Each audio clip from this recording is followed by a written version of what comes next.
Thomas et Vincent Chanron du groupe Daher. Alors, Tony Thomas, vous êtes directeur du groupe marketing et communication, et vous, Vincent Chanron, c'est directeur de transformation et développement durable, c'est ça? Tout à fait. Absolument, bonjour. Bonjour, bienvenue. Merci de nous accueillir. Comment vous vous sentez ici? L'usine extraordinaire, le Grand Palais, vous avez déambulé, comment ça se passe? Il y a un côté effectivement extraordinaire et en même temps on retrouve très bien l'ambiance qu'on peut retrouver dans nos usines, dans nos plateformes logistiques et du coup c'est un bon mix entre le côté waouh que l'usine extraordinaire essaie de nous montrer et les compétences et les métiers qu'on voit au jour le jour dans nos usines. Donc on est ravis d'être là tout simplement, ravis de prendre part à cet événement. Je vais commencer par vous Tony Thomas, est-ce que vous pouvez nous parler des enjeux de la transformation numérique dans un groupe aéronautique comme Daher? Bien entendu. Alors peut-être pour resituer très rapidement, Daher est un groupe français, effectivement comme vous l'avez dit aéronautique. Donc nous avons plusieurs métiers, nous sommes avionneurs, donc nous fabriquons un avion qui s'appelle le TBM. Nous sommes équipementiers donc au service des grands donneurs d'ordre que sont Airbus et Dassault par exemple en France. Et nous sommes également une entreprise de service, donc nous nous adressons à ces mêmes donneurs d'ordre à travers des métiers de service. Donc pour répondre à leurs besoins en logistique ou en service industriel. Donc le numérique, forcément, c'est au quotidien. Donc le numérique, c'est une obligation, une réalité.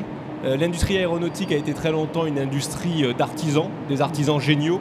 Et depuis une dizaine d'années, on vit une augmentation de croissance et de cadence de production. Donc le numérique s'impose à la fois dans les usines pour produire beaucoup plus vite, avec une meilleure qualité, mais aussi dans notre vie quotidienne pour nos salariés, travailler de façon beaucoup plus collaborative, de façon beaucoup plus efficiente, encore une fois pour répondre aux enjeux spécifiques de notre industrie qui est superbe, qui est l'industrie aéronautique. Comment ça se concrétise ça au quotidien? Vous avez des exemples? Au quotidien, nous investissons énormément dans tout ce qui est robotisation et automatisation de chaînes de production. Donc ça, c'est un premier pan absolument important et indispensable.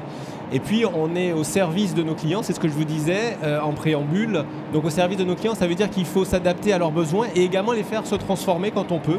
Donc proposer nos outils numériques pour les accompagner. Pour les accompagner, pour nous grandir et pour également grandir avec eux. Donc ça veut dire récupérer le meilleur de toutes les technologies existantes. Ils sont réceptifs, nos clients, ou ça va trop vite? Il faut démontrer le retour sur investissement de tout investissement, ça c'est obligatoire. Mais aujourd'hui, il y a une vraie prise de conscience et globalement l'industrie aéronautique se développe de façon très rapide sur la partie numérique. Donc aujourd'hui, effectivement, quand on parle de supply chain numérique, ça veut dire que l'ensemble des industriels sont intégrés, ont les mêmes informations au même moment. On travaille effectivement déjà sur l'intelligence artificielle. Nous sommes en train de regarder les problématiques de blockchain. Nous présentons aujourd'hui au salon Usine Extraordinaire tout ce que nous faisons en data analytics. Donc vous voyez, nous sommes vraiment dans ce mouvement. Et puis Vincent en parlera un petit peu plus tard, mais aussi pour les collaborateurs, le numérique est une réalité qu'on ne peut plus ignorer. Alors justement, Vincent Chanron, c'est ça, on a vu que les clients, bon, ça pouvait marcher, il fallait les accompagner. Comment on fait avec les collaborateurs au quotidien? Parce qu'on a vu, vous savez, depuis hier, beaucoup de jeunes ici, qui ne connaissaient pas forcément l'usine, qui ont été plutôt attirés et qui nous disent, oui, mais bon, ce sera bientôt que des robots, donc on n'aura pas d'avenir. Oui, vous avez raison et la question est tout à fait pertinente et c'est bien là la clé de la transformation numérique parce que quand on parle de transformation numérique, au final, on parle de quoi? On ne parle pas de seulement d'outils ou de choses comme ça. Les outils, pour la plupart, ils existent déjà depuis pas mal d'années. Alors forcément, il y a des évolutions. La blockchain, il y a 10 ans, on n'en parlait pas.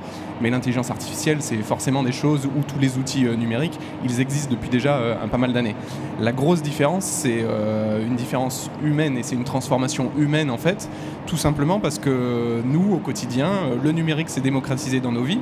Et donc les collaborateurs sont parfois très demandeurs de ces nouveaux outils parce qu'ils ne comprennent pas nécessairement le disconnect qu'il peut y avoir entre leur vie privée et l'habitude qu'ils ont d'utiliser ces outils et ce qu'ils vivent dans le monde de l'entreprise. Donc c'est un peu là-dessus qu'il faut jouer. C'est pas forcément facile effectivement parce qu'il y a des notions d'automatisation ou de robotisation dans les usines qui peuvent faire peur à certains moments.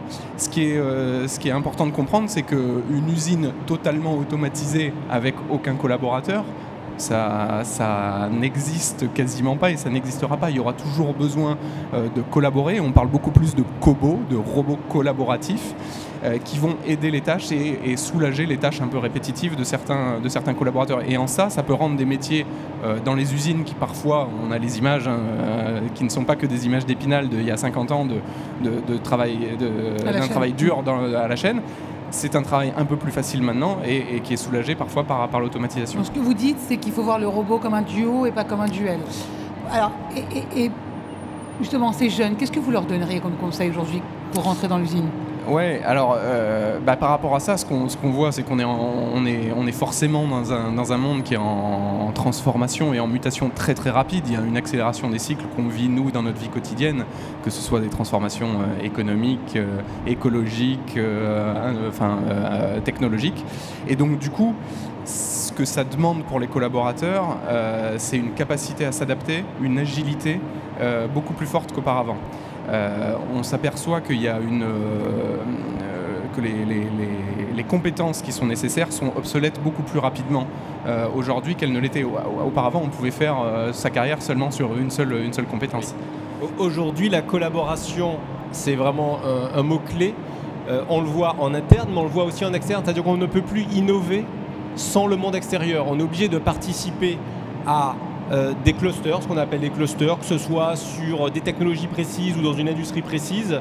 On est obligé d'aller collaborer avec des startups puisque la vague de la transformation numérique est tellement énorme qu'on est toujours un peu en rattrapage. Donc aller chercher de la collaboration, aller chercher des partenaires, c'est aussi être à la page. Et c'est peut-être le mot le plus important, c'est être agile et collaborer le plus possible. Tony, Thomas et Vincent Chanron, merci beaucoup tous les deux. Je rappelle que vous êtes tous les deux du groupe Daher, comme le note Vopolo. Merci beaucoup, c'est un nouvel invité qui va nous rejoindre maintenant.